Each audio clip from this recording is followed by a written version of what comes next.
하나님이라는 분은 의로운 분이다 할 때에 그 의가 법대로 하시는 분이다 이 말이에요. 사람이 의롭다 하는 것은 법대로 산다 이 말입니다. 하나님은 의로우시고 예수님도 의로운 분이고 그분의 의를 우리에게 입혀주셔서 우리 죄인을 구원하시는 이런 얘기가 성경에 있는 이 총주제가 되는 이런 얘기들인데 그 의라고 하는 것은 법대로 되어지는 것을 의라 그럽니다. 하나님은 의로운 분으로서 공의와 사랑을 가지고 계신 분으로서 그분의 모든 일은 전부 법대로 일어납니다. 다 법대로 창조되었고 질서대로 창조되었지요. 법칙대로 질서대로 다 이루어졌고 그분의 말씀이 바래지면서 창조가 일어난 그 창조물 속에도 전부 법들이 기록되어 있습니다. 이거 무슨 얘기인지 아시겠어요? 모든 살아있는 생명체는 법대로 움직입니다. 법대로. 그것은 하나님의 말씀이 하나님의 법이 만물을 그렇게 창조하셨고 그 창조된 피조물은 법대로 살아야 그것이 사는 법이었습니다. 만사가 다 법대로 되는 것, 이게 법입니다. 우리 사람이 태어나서 살아가는 것도 마찬가지입니다. 또 전부 다 법대로 됩니다. 이 법칙대로 되는 것이요. 죽음은 어디서 오는가? 법을 범할 때 옵니다. 그래서 불법은 죄요, 죄의 삭은 사망이요. 그래서 법을 범했을 때에 결국에 가서는 죽음인데 법을 범하고 죽음으로 가는 길에 질병과 고통과 이런 불행이 있다 그랬죠. 그는 우리가 다시 불법에서부터 회개하고 하나님의 법으로 돌아오면 거기서부터 다시 회복이 있는 것입니다. 그래서 영생으로 가는 길에는 회복이 있는 것이고 사망으로 가는 길에는 질병과 고통이 있는 법이에요. 그게 법이에요. 이것은 우주만상을 다스리시는 창조주가 세우신 법이고 이것이 우리 인체 안에서 계속 또 흘러가는 법입니다. 법, 하나의 법이 있다 이 말이에요. 사는 법, 건강을 회복하는 법, 그 다음에 영생을 얻는 법이 있어요. 예수님은 이 땅에 오셔서 사람들에게 환자를 고쳐주실 때 어떻게 사람이 구원을 받는가 하는 법을 가르쳐주기 위해서 그 방법을 사람들에게 보여주기 위해서 병자 치료를 하시는 일을 하십니다. 그 법이 뭔가? 하나님의 말씀이죠. 그렇죠? 그러니까 예수님이 이 땅에 오셔서 사람들을 고치실 때도 어떻게 고치셨는가? 예수님이 안수하고 다니지 않았습니다. 예수님이 어디 환자들 안수하고 다녔습니까? 방언기도하고 다녔습니까? 통성기도를 했습니까? 예수님은 일을 그렇게 안 하셨어요. 예수님은 우리의 모본이십니다. 사람들이 이상한 사단이 만들어 놓은 거짓 교리들을 교회 안에 많이 끌어들여 가지고 지금 교회 안에 거짓 성령, 거짓 방언 운동들이 많이 일어나고 있는데 예수님은 어떤 방언을 하셨냐면 하늘의 방언, 진리를 말씀하셨어요. 그게 성령의 방언입니다. 성령은 진리의 하나님이거든. 예수님이 가시면서 우리에게 진리의 영을 보내주겠다고 하시고 그 성령이 오면 너희를 진리 가운데로 인도하리라. 그 성령은 진리입니다. 진리. 그래서 성령의 방언을 한다는 진리를 말한다 이 말이에요.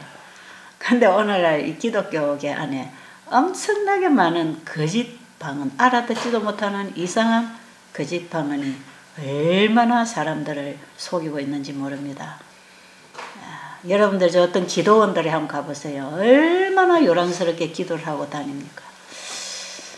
그때에 어떤 사람들이 치료될 수 있는데 그것은 이 기도를 받는 사람들의 마음이 정말 간절히 하나님을 찾고 있을 때에 그 구하는 자에게 주시는 약속이 있기 때문에 그런 은혜가 오는 것입니다.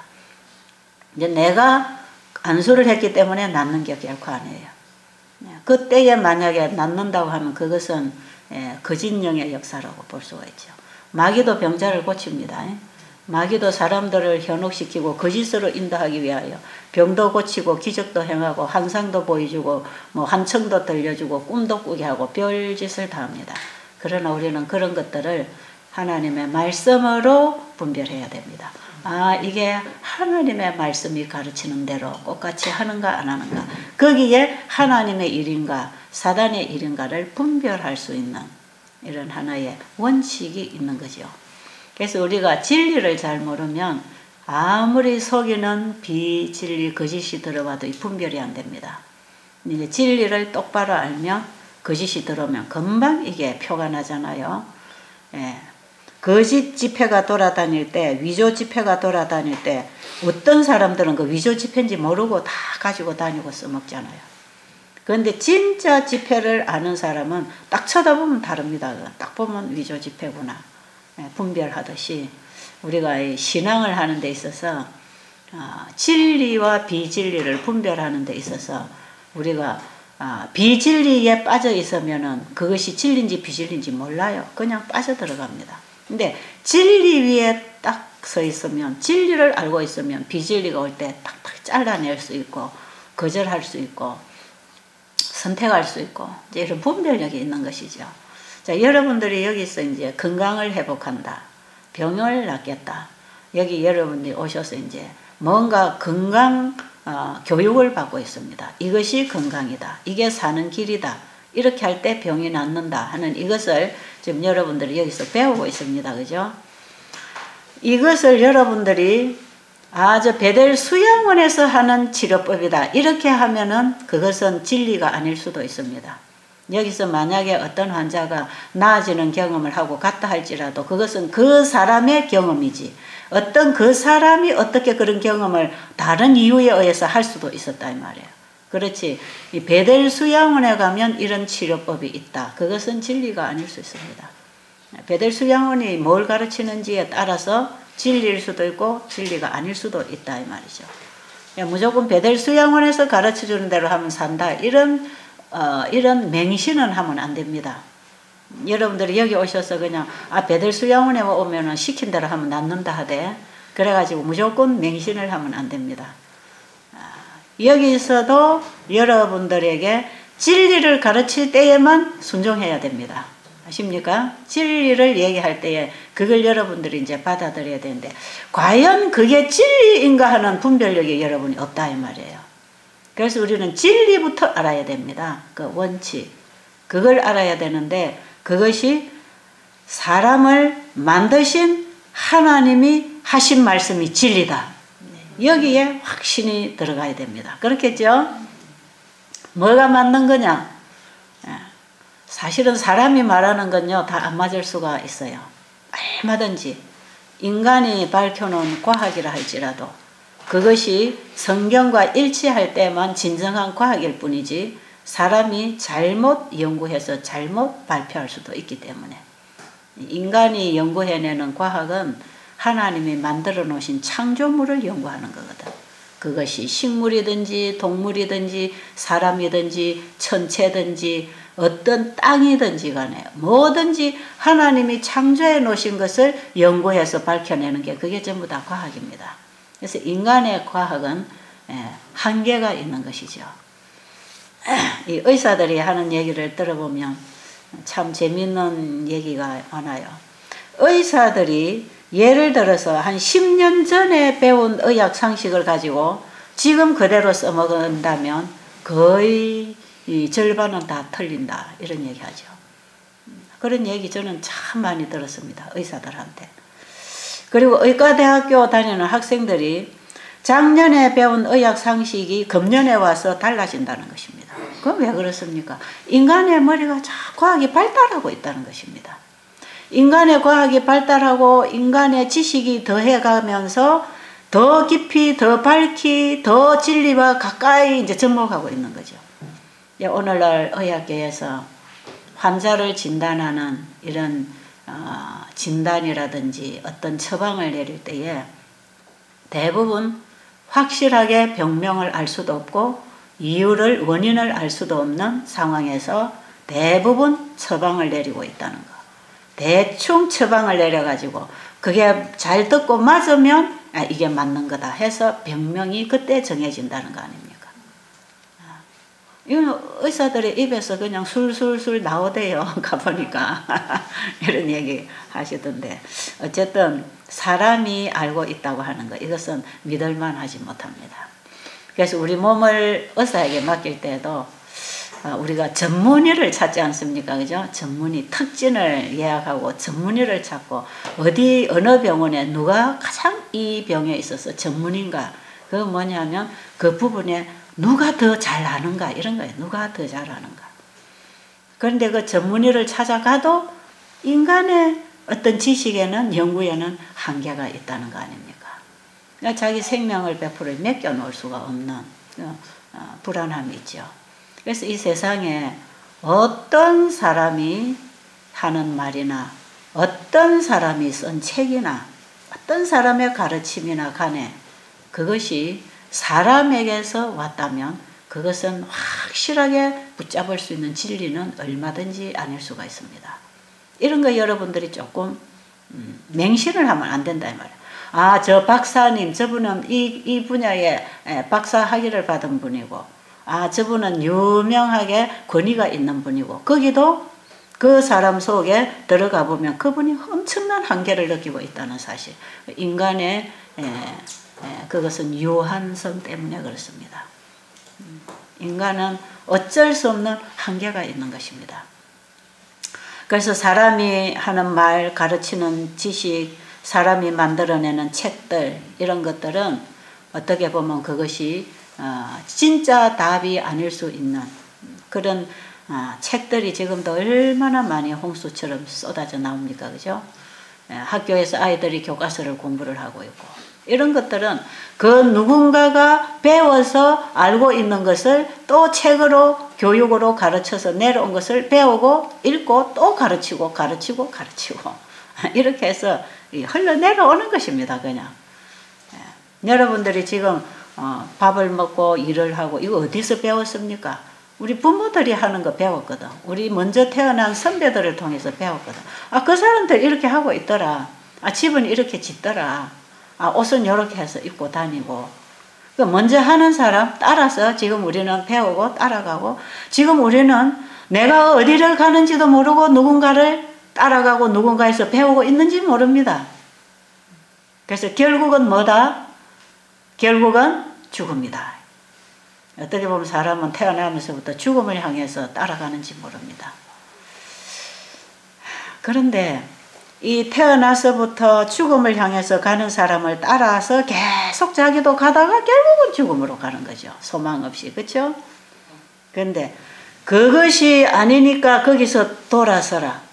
지금 사망의 길에서 생명의 길로 돌아서라 하고, 생명의 길로 우리를 인도하기 위해서 보내진 메시지가 성경입니다. 아십니까? 그것은 이 세상을 창조하시고 우주만상을 지으시고 우리 사람을 지으신 그 하나님이 우리를 너무 잘 아시고, 이 세상을 너무 잘 아시고, 우주만상을 너무나 잘 아시고, 그 하나님은 우리 부모님이 자식을 사랑하는 것보다 훨씬 더 큰 사랑으로 우리를 사랑하시는 우리의 아버지십니다. 우리의 생명을 주신 분이니까 아버지 아닙니까? 괜히 하나님을 아버지라 합니까? 여러분, 아버지는 왜 아버지라 그럽니까? 자기에게 생명을 주신 분 아닙니까? 아버지의 정자하고 엄마의 난자하고 만나서 하나의 수정체가 이루어져서 내가 되는 거 아닙니까? 나에게 씨를 주신 분이 아버지 아닙니까? 나를 길러주신 분이 어머니고. 그래서 아버지, 어머니는 뭡니까? 나를 낳아주셨다. 내 생명을 탄생시켜 주신 분이라. 그래서 이 세상에 아버지, 어머니보다 더 귀한 이름은 없습니다. 나에게 있어서. 나에게 있어서 가장 가깝고 가장 사랑을 느끼고 가장 따뜻한 온정을 품고 살 수 있는 건 어머니, 아버지 아닙니까? 그죠? 그보다 더 좋은 이름이 있습니까? 그 이름을 불러보지 못하고 사는 사람은 참 불행한 사람이고, 그 이름을 들어보지 못하고 사시는 분들도 참 불행을 느끼는 외로운 사람들이에요. 들어보지 못하는 분들 있잖아요. 자식을 한 번도 낳아보지 못해서. 제가 그래서 여기 우리 집에 옆에 자식 없는 노인네 두 분을 제가 모시고 있다가 지금 이제 그분들이 못 움직여서 요양시설로 가셨는데 제가 그분들을 어떻게 어머니 아버지로 이렇게 모시게 되냐면 그분들이 여기 환자로 오셔가지고 울면서 간증을 할 때에 내가 이 세상에 태어나서 가장 아쉬운 게 하나 있는데 그게 뭐냐면 어머니 말을 들어보지 못하고 살았다는 거예요. 어머니라는 말. 그렇게 흔하게 불려지는 어머니라는 말을 들어보지 못하고 이대로 죽는 게 참 자기로서는 한이 된다고. 그래서 제가 어머니라고 불러드리겠습니다 해가지고 모시고 계시던 분이 한 12여 년 여기 계시다가 지금 병원에 가 계시는데 근데 나를 낳아주지 않은 분을 어머니라고 부를 때 또 내가 낳지 않은 자식을 자식이라고 부를 때 그것은 한계가 있습니다. 그것도 한계가 있어요. 그렇죠? 예. 딸이 친정 엄마한테 어머니로 부르는 거하고 며느리가 시어머니한테 어머니로 부르는 거하고는 그 맛이 좀 다릅니다. 그렇던가요? 예, 그런 게 있습니다. 아무리 며느리가 딸 같다, 딸보다 더 좋다 해도 거기에는 맛이 다릅니다. 정말 자기에게 생명을 주신 어머니, 아버지, 자식 관계를 맺을 때 거기에는 참으로 흉허물이 없는 따뜻함이 있어요. 평안함이 있어요. 그죠? 무한히 용서받고 이해받는 그런 사랑이 있잖아요. 우리가 하나님을 아버지하고 부를 때는 그런 걸 느껴야 됩니다. 아십니까? 하나님이 나의 아버지 할 때 하나님이 그냥 나를 그냥 병을 줘가지고 그냥 여기다 끌어다 놨구나 이렇게 생각하시지 마시고 하나님 우리에게 병이나 고통을 주시는 분이 아닙니다. 하나님은 내 친아버지에게 아버지 어머니로 느끼는 것보다 더 따뜻하신 분입니다. 아십니까?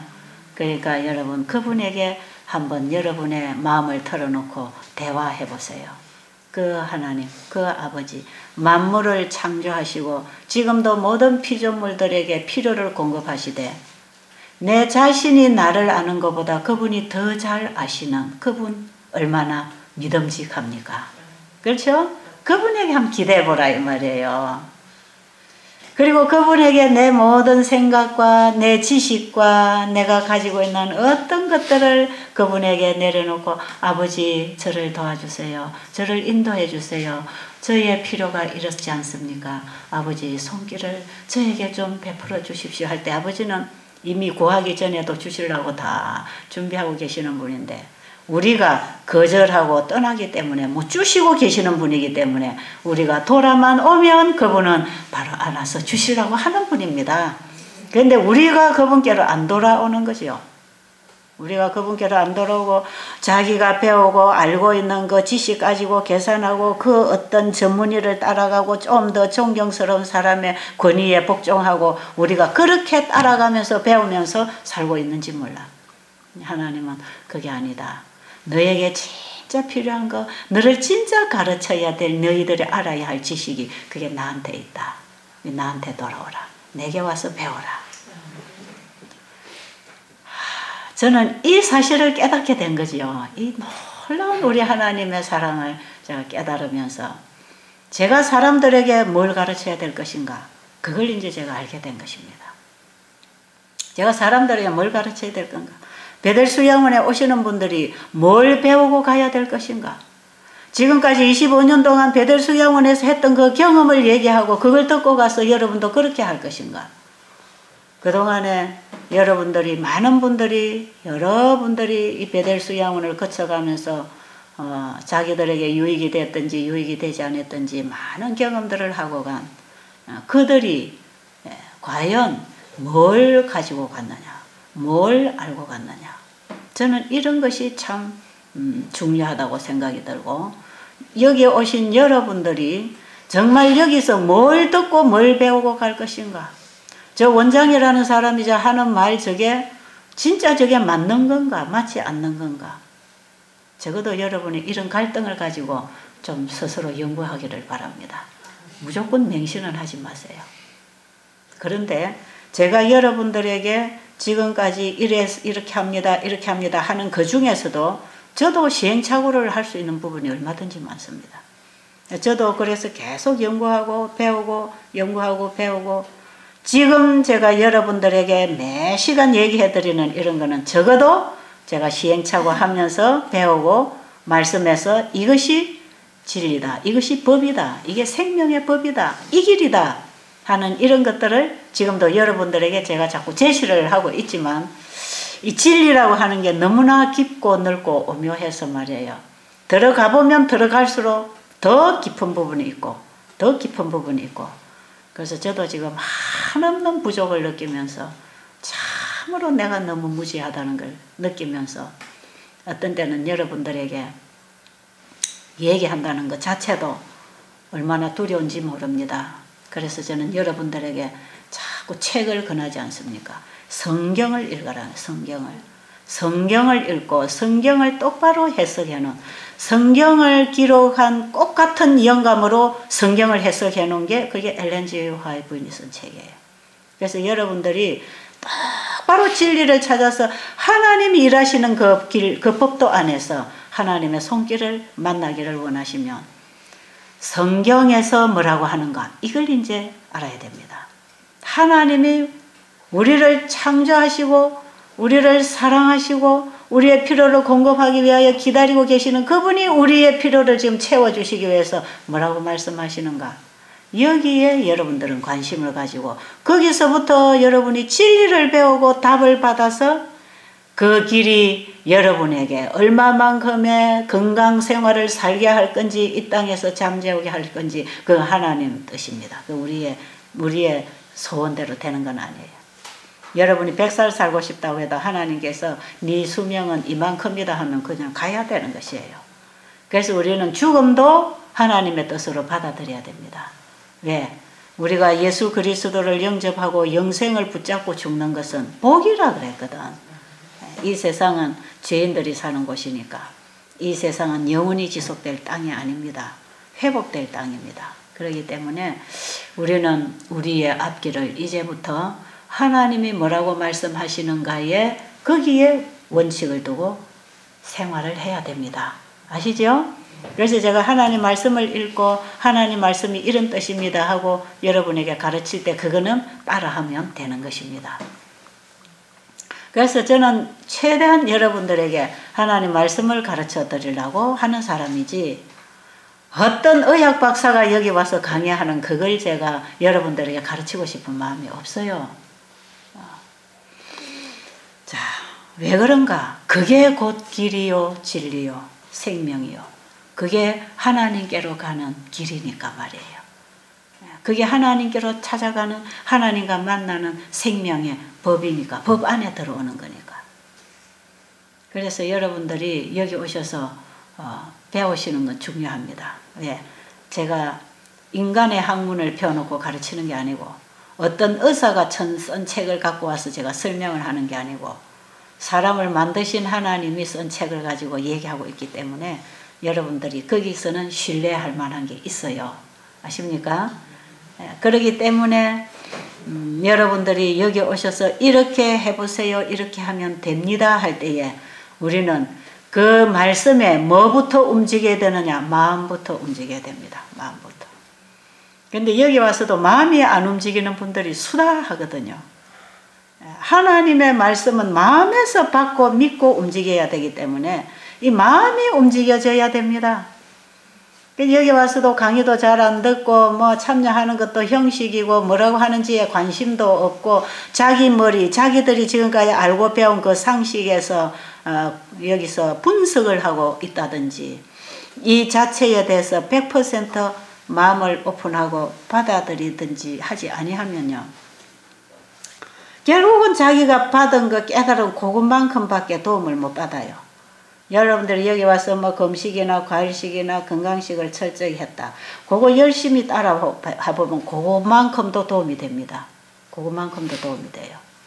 이것도 우리 몸을 위하여 하나님 주신 건강 법칙이기 때문에 그렇습니다. 무슨 음식을 먹어야 되고 어떻게 먹어야 되고 어떻게 요리해야 되고 우리가 어디서 살아야 되고 이것도 분명히 도움이 되죠. 그러니까 여러분들이 여기 와서 어떤 마음에 하나님의 말씀과 접촉되는 이런 마음을 하나님 앞에 온전히 오픈해서 말씀을 받고 영혼이 깨어나서 거듭나는 이런 경험을 못한다 할지라도 여기 와서 금식하고 가을식하고 건강식하고 여기서 한 달 정도 있어 보면 분명히 몸이 살아나는 거 여러분 경험하지요? 그만큼 경험합니다. 그만큼 경험하고 그만큼 나아지고 사라져요. 근데 이것도 여기 와서 못하는 분들이 참 많다 이 말. 이것도 여기 와서 먹어야 되는 대로 하라는 대로 이걸 지켜갖고 이 몸을 이제 정상으로 전부 몸을 돌려줘야 되는데 음식에도 적응해야 되고 이 몸이 휴식해야 되는 시간도 적응을 해야 되고 잠자는 시간도 적응을 해야 되고 이 몸이 하나님이 세우신 이 천년계의 법칙에 따라서 주시는 치료제를 받고 적응을 해야 되는데 그것마저도 못하는 분들이 참 많이 와 있거든요. 뭐 마음을 열기는커녕 요것도 안 되는 분들이 그냥 여기 와서 하룻밤 이틀밤 자고 아무것도 얻지 못하고 가는 사람들도 얼마든지 많아요. 한 달을 있어도 그걸 못하고 가는 사람들이 얼마나 많은지 몰라. 그러니까 여러분들에게 뭔가 나는 별 도움이 안 된다 하는 분들이 있을 수도 있습니다. 그러나 그것은 하나님의 말씀이 잘못된 게 아니고 내가 잘못되어 있다는 것입니다.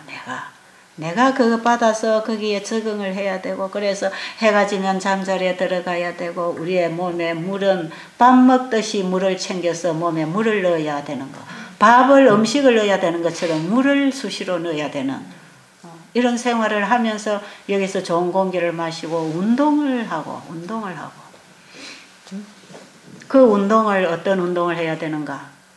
그 운동은 정말 여러분들의 마음과 몸과 생각이 함께 움직여질 때 그것이 누군가를 위하여 봉사하는 거 아닙니까? 그죠?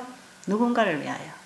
여러분이 집에 가서 열심히 일을 하는 것도 누군가를 위하여 봉사하는 것이고 여기 오셔서 열심히 일하는 것도 누군가를 위하여 봉사하는 운동. 여기는 운동을 산책하는 운동, 걷는 운동, 노작하는 운동을 시키죠. 그 노작 속에 밭에 가서 고구마 캐는 일도 있고 여러분이 청소하는 일도 있고 여기 잡초를 뽑는 일도 있고 참 노작 운동. 이것은 우리의 마음과 우리의 관심과 우리의 활동이 누군가를 위하여 베풀어주는 누군가의 유익을 위하여 봉사하는 정신이 들어가야 되는 것입니다. 이 세 가지 운동이 일어나야 우리의 영혼이 깨고 면역성이 일어나고 몸이 순환을 하고 이게 확확 깨어나는 거거든. 제가 좀 재밌는 얘기를 하나 들었는데 알게 땅콩을 캘 때 어떤 분이 그런다 하대요. 땅콩을 이렇게 뽑아내고 나면은 밑에 땅콩 알이 흘러있는 그건 이제 호미로 갖고 다 파서 주워 담는 게 땅콩 캐는 노작 아닙니까? 그죠? 그런데 어떤 분은 호미를 가지고 땅콩은 주워내지 않고 땅콩 밭복만 막 이렇게 파더라고 그래. 왜 그러냐니까 이 운동을 하기 위해서 이거 파야 된대. 운동을 하기 위해서. 그래가지고 땅콩을 하나도 안 주내고 막 운동한다고 파놓고 갔다 그래요. 그래서 그 우리 집사님이 그걸 다 다시 파고 주워냈는데 더 묻혀서 주워내기가 힘들었다고. 참 이런 운동을 하는 사람도 있구나. 여기 와서 뭐 우선치료 가르쳐주고 갔다 그러대요. 그래서 제가 참 진실성이 없는 운동을 하고 있구나. 베델 수양원에서 시키는 이 노작 운동은 그런 뜻이 아닙니다. 땅콩밭에 가서 왜 땅콩을 캡니까? 농사해놓은 거 추수하라고 땅콩 캐는 거 아닙니까? 그럼 그걸 파내서 추수를 하는 게 그게 제대로 된 노작 운동이지. 그 자기가 이게 땅 파는 운동 하려면 저 산에 가서 파지 왜 땅콩밭에 가서 땅콩을 파냐 이 말이에요. 이런 정신으로 아무리 웃고 살아보세요. 그게 치료가 오나. 참 이상한 짓을 많이 해. 사람들이. 제가 그 얘기 듣고 얼마나 웃었는지. 이런 종류의 사람도 있구나. 베델 수양원에 오는 사람들이 이런 사람도 있다는 거 참 놀라운 일이다. 참 이게 웃지 못할 씁쓸한 얘기 아닙니까? 그죠? 그런 운동을 하는 게 아니에요. 그런데 어떻게 보면 우리가 사회생활을 하면서 그렇게 사는지 모릅니다. 내가 살기 위하여는 남을 다 해쳐버리고 나가는 이런 정신. 이런 것들이 결국은 우리 몸에 병을 들게 하는 거거든. 사람은 자기 몸에 가장 강한 면역 체계가 활동할 수 있을 때가 언제냐면요. 누군가를 위하여 뿌듯한 일을 했을 때, 가슴 뿌듯한 일을 했을 때, 그때가 언제입니까? 남에게 좋은 일을 했을 때입니다. 남에게 봉사했을 때, 남을 좋게 했을 때 굉장히 뿌듯합니다. 그렇던가요? 우리 사람은 아직도 우리 사람의 양심 안에 하나님의 법이 흐르고 있기 때문에 누군가를 위하여 좋은 일을 했을 때에 뿌듯하고 기쁩니다. 그리고 그 사람 보고 싶지요. 자기가 도와준 사람 만나면 참 보고 싶어요. 만나고 싶어요. 남을 해치고 남을 흉보고 남을 욕하고 남을 해를 끼치고 남의 것을 취하고 그 사람 보면 무섭지요. 만나고 싶지 않아요. 사람들은 그런 관계를 맺고 살면 안 됩니다. 누군가를 마음껏 도와줘서 또 만나고 싶어. 내가 이 사람 만나면 저 사람이 나를 좋아하겠지. 그런 믿음이 있어야 될 거 아닙니까? 저 사람이 나를 좋아한다고 하는 믿음은요. 내가 그 사람에게 좋게 했을 때 생기는 것입니다. 그렇죠? 하나님께서는 이렇게 살아라고 하는 거 아닙니까? 이게 다 우리의 마음의 법, 우리 인체의 법, 이 법이 흐르는 것입니다. 법. 양심의 법이라는 게 있지 않습니까? 그죠? 우리의 마음의 법이라는 게 이 질서대로 흘러야 된다, 이 말이에요. 그래서 절대로 양심에 가책이 되는 일을 하면 면역성이 떨어집니다. 이런 얘기를 엘렌 G 화이트는 어떻게 표현을 했냐면, 죄책감은 생명의 샘에 독을 뿌리는 거다 그랬어요. 생명의 샘에 독을 뿌려버리면 그 샘물이 다 먹고 죽는 물이 되겠죠? 그죠? 예. 죄책감이 우리 몸의 생명의 활동에 방해를 놓고 있다 이 말이에요. 그리고 하나님께서는 원수를 사랑하고 오히려 그를 위하여 복을 빌어줘라 그랬어요. 원수를 그냥 용서만 해라 그게 아니고 용서와 함께 사랑을 하고 뭐까지 해줘라? 복을 빌어줘라. 그 복을 빌므로 그 복이 너희가 이어받게 될 것이다. 그랬어요. 다른 사람에게 빌어주는 복을 네가 이어받게 하려 함이라 그랬어요. 우리는 다른 사람을 좋게 할 때 그 복이 나에게 돌아옵니다. 그렇겠습니까? 이게 하나님이 우리의 마음에 세워주신 양심의 법입니다. 법. 양심의 법을 어기면 안 돼요. 마찬가지로 우리의 생활의 법도 어기면 안 됩니다. 우리 인체의 법을 어긴다는 것은 생활의 법을 어기는 것하고 연결됩니다. 그래서 병이라고 하는 것은 잘못된 생활 습관에서부터 우리 인체의 법을 번냈기 때문에 병이라는 게 오는 것인데 이 우리의 인체 속에는 육체만 들어있는 게 아니에요. 장기만 들어있고 신경 조직만 있고 근육 조직만 있는 게 아닙니다. 우리 사람 안에는 양심이라고 하는 법이 있지 않습니까? 그렇죠? 그 양심의 법도 지켜야 됩니다. 양심에서 벗어나는 거 그거 하고 나면 상당히 죄책감을 느끼죠. 그게 양심이 살아있는 사람이지요. 양심이 살아있는 사람은 나쁜 짓을 하고 나면 죄책감에 꽉 눌립니다. 그죠? 그래서 양심의 법을 지킬 때 마음이 살아납니다. 마음이 살아나고 힘이 생기고 용기가 있고. 그래서 우울증 환자들은요. 우울증 환자들이 우울증 치료되는 법은요. 양심이 살아나는 일을 해야 됩니다. 양심이 살아나는. 자기 양심이 죄책감을 받을 수 있는 일을 하고 나면 더 깊은 우울증에 빠집니다. 그래서 우울증은 죄책감에서 오고 그 죄책감은 어디서부터 그런 원인이 발생되냐면 이기심입니다. 이기심. 자기를 사랑하는, 자긍하는, 자기의 아픔만 생각하고 자기만 위로하고 자기만 아끼고 자기중심적으로 자기를 사랑하는 이런 이기심에서 생겨나는 게 우울증이고 그 우울증이라고 하는 것이 결국은 끊임없이 발전하게 되면요. 자기를 죽입니다. 자기를. 저도 옛날에 우울증을 알아봐서 다 알아요. 그 우울증이 어디서 오느냐? 스트레스 받고 오거든요. 그 스트레스가 어디서 오는가? 자기 사랑에서 옵니다. 전부 자기 사랑입니다. 자기중심적이고 자기 사랑이고 자긍하는 마음. 자기만 위로하고 자기 편을 들고 있는, 자기를 합리화시키고, 그래서 다른 사람에게 자기가 인정받아야 되고 보호받아야 되고 뭔가 도움을 받아야 되는데 그게 안 올 때 갈등이 오고 싫어지고 이혼하고 싶고 도망가고 싶고 가출하고 싶고. 그게 어디서 오는 거냐? 이게 바탕이 전부 이기심이라는, 이기심. 이기심이 어디서 옵니까? 내 양심이 싫어하는 정신을 가지고 있는 거죠. 내 양심. 내 양심의 법이 싫어하는 거죠. 그걸 자꾸 가지고 있기 때문에. 그래서 우리 안에 양심의 법과 죄의 법이 싸운다 그랬죠. 로마서 7장에 보면 사도 바울이 양심의 법과 죄의 법이 싸워가지고 항상 죄가 양심을 누른다 그랬죠. 그래서 오호라 나는 공고한 사람이로다. 이 사망의 몸에서 누가 나를 건져내랴.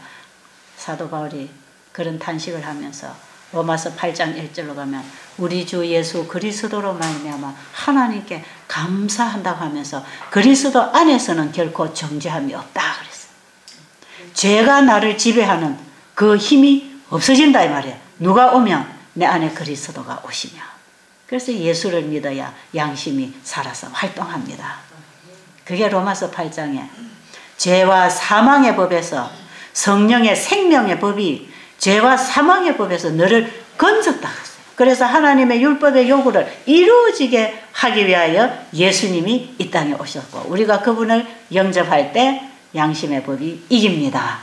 아십니까?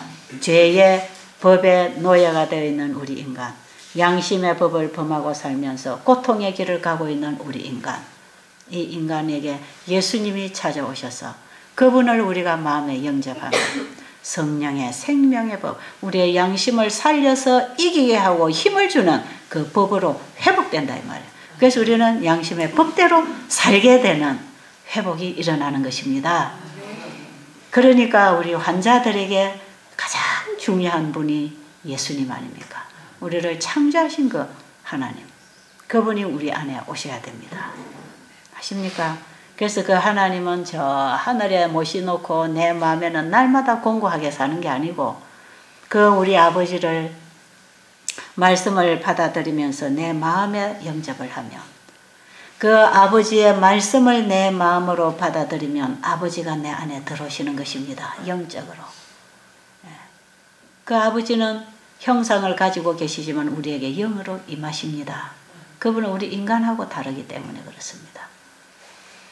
예수님이 육체로 오셔서 죽고 십자가에 죽으시고 3일 만에 부활하셨을 때에 육체가 있었지만 그분은 영적인 존재였습니다. 그렇습니까? 문이 닫혔는데도 그분은 들어오시고 나가시고 할 수 있는 그런 분이었지만 같이 함께 음식을 드실 수 있는 분이었지 않습니까? 형상을 가지고 있었지만 그분은 영적인 분이시죠. 하나님은 형상을 가지고 계시지만 언제든지 우리에게 어느 때든지 오실 수 있는 무소부재하신 분입니다. 어디든지 오실 수 있는 우리의 마음에 그분이 오시기를 원하십니다. 그 하나님 우리 마음에 영접하는 길은 우리의 마음을 하나님의 말씀 앞에 열어드리는 것입니다. 아십니까? 그래서 이 세상에 내가 반드시 알아야 할 원칙, 진리, 답이 성경에 있다는 사실을 깨닫고 어떤 인간이 쓴 책보다 어떤 인간의 가르침보다 하나님의 말씀에서 배우고 가르침을 받아야 이게 내가 사는 길이라는 것을 여러분들이 분명하게 깨달으시고 성경으로 돌아가는 성경이야말로 우리가 믿을 만한 배울 만한 책이라고 하는 것을 믿으시기 바랍니다. 제가 만약에 여기서 여러분들에게 성경하고 다른 걸 가르치면 제가 지금 여러분들을 해치고 있는 것입니다. 여러분들을 제가 돕고 있다고 하는 것은 제가 여러분들에게 성경을 펴서 여러분이 살 길을 열어주고 있다는 거 아닙니까? 근데 여러분 여기 와서 그거 공부하는 것이에요. 살 길을 지금 계속 제가 지금 안내를 해드리는 겁니다. 여기에 길이 있다. 이게 정로다. 이리로 가라. 거기에 우리의 사는 길이 있다. 그 말씀이 우리 안에 오면 우리의 하나님 주신 양심하고 만나져서 우리의 마음이 양심의 법대로 일어나는 참된 생명의 법으로 살게 되는 그런 삶을 사는 것입니다. 우리는 지금 내가 병이 낫느냐 안 낫느냐 그거보다 더 중요한 것은 내가 지금 하나님이 치료하시는 생명의 법을 알고 법 안에 내가 들어가느냐 안 가느냐 이게 중요하다 이 말. 아무리 낳고 싶어도 그걸 떠나서는 살 수 없습니다. 나는 포도나무여 너희는 가지니 가지가 나무에 붙어야 뭐든지 가지를 뻗고 꽃을 피우고 열매를 맺는 것이지, 이 나무 가지가 나무 둥치에서 떠나서는 너희가 아무것도 할 수 없다. 너희가 나를 떠나서는 아무것도 할 수 없다는 얘기를 나무와 가지의 비유를 통해서 예수님이 가르쳐 주셨어. 우리 인간들에게. 우리가 예수님 떠나서는 아무것도 안 됩니다. 그런데 아직도 여러분들은 이 말씀이 여러분의 마음에 들어오지 않고 있단 말이에요. 이 마음에 들어오지 않아가지고 자기 생각, 자기 이기심, 자기 자존심, 자기 지식, 자기의 어떤 학벌, 자기의 가문, 이런 것들이 자기를 꽉 지금 누르고 있는 것입니다. 하나님 앞에서 이거 다 깨야 됩니다. 다 깨버려야 돼. 깨고 하나님 앞에, 하나님이 옳습니다. 우리 아버지가 옳습니다. 아버지가 나를 낳으신 분이니까 아버지가 옳으십니다. 아버지가 더 잘하십니다. 제가 순종하겠습니다. 이런 자세가 우리 인간의 자세가 돼야 되죠. 그렇죠? 네. 이렇게 한번 살아보실래요? 네. 여러분 여기 오셔서 그렇게 한번 시작해 보실래요? 네. 그래서 오늘도 여러분들이 그렇게 하루를 한번 살아보세요. 정말 여러분이 행복해질 겁니다. 여기 와서 뭐도 이러네, 뭐도 불편하네, 여는 뭐도 없네, 이러고 있으면요, 여기 있어도 여러분이 참 불편해요. 불편하고 불평스럽고, 옆에 사람에게도 독소를 퍼뜨리고, 여기는 내 집이 아니니까 우리 집에 있는 게 여기 없는 것도 당연하고, 여기는 여러 사람이 사니까 내 마음대로 할 수 없는 곳이고, 잠도 내 마음대로 자고 싶으면 자고 깨고 싶으면 깨는 곳이 아니고, 다른 사람을 위해서 같이 자주고 같이 일어나주고, 다른 사람을 위하여 같이 밥 시간에 참석하고 같이 행동해주고, 이런 것이 얼마나 우리의 마음에 하나님의 법을 회복하고 돌아가는 정신인지 모릅니다. 이런 정신으로 한번 살아보세요. 그러면 참 여러분의 삶이 행복하고 기쁘고 감사하고, 내가 여기 참 잘왔네 하고 또 오고 싶은 곳이 될 거예요. 그렇죠? 네. 여러분들 여기 좋은 가마를 주고 가면요, 또 오고 싶어요. 그래서 여기를 많이 도와주고 좋은 가마를 끼치고 봉사를 많이 해주고 간 사람은요, 가도 여기가 자꾸 생각나는 거라. 왜? 자기가 베풀어 놓고 온 자리니까. 그렇겠죠? 근데 어떤 사람 여기 와서 뭐 비양심적으로 하고, 그냥 이것도 비양심적으로 이렇게 하고, 여기서 뭔가 취할 것만 취하고, 남이서 어찌 되든 그냥 가버린 사람은요, 여기 생각 없습니다. 오고 싶은 면목이 안 서는 거죠. 자기 스스로가 다치는 거죠. 그 다음에 또 올 수 있는데도 오겠습니까? 지나다 보면 여기 꼭 와야 될 필요가 있을 때도 있거든. 그렇죠? 사람들이 살아가다 보면 여러 곳에 한번 올 필요가 있어요. 상당히 중요한 공부를 하고 가는 곳입니다.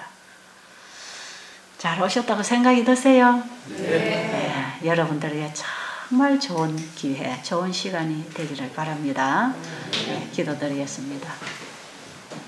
너무나 좋으신 우리 아버지, 아버지는 저희들을 너무 사랑하십니다. 근데 자식이 부모의 사랑을 다 알지 못하듯이 우리가 우리 하나님의 사랑을 다 모릅니다. 그럴지라도 하나님은 우리를 사랑하십니다. 끝까지 돌아오기를 원하십니다. 집 떠난 자식이 부모 곁에 오기를 기다리는 그 부모의 마음 이상으로 하나님은 우리가 고통당하고 사는 것을 너무나 잘 아시기 때문에 우리의 필요를 공급해 주시기 위하여 돌아오기를 기다리고 계십니다. 너무나 좋으신 우리 아버지, 오늘 우리가 아버지 앞에 마음을 열고 아버지의 말씀을 배우고 싶은 마음이 있게 하여 주시옵소서. 예수님 이름으로 간절히 기도드립니다.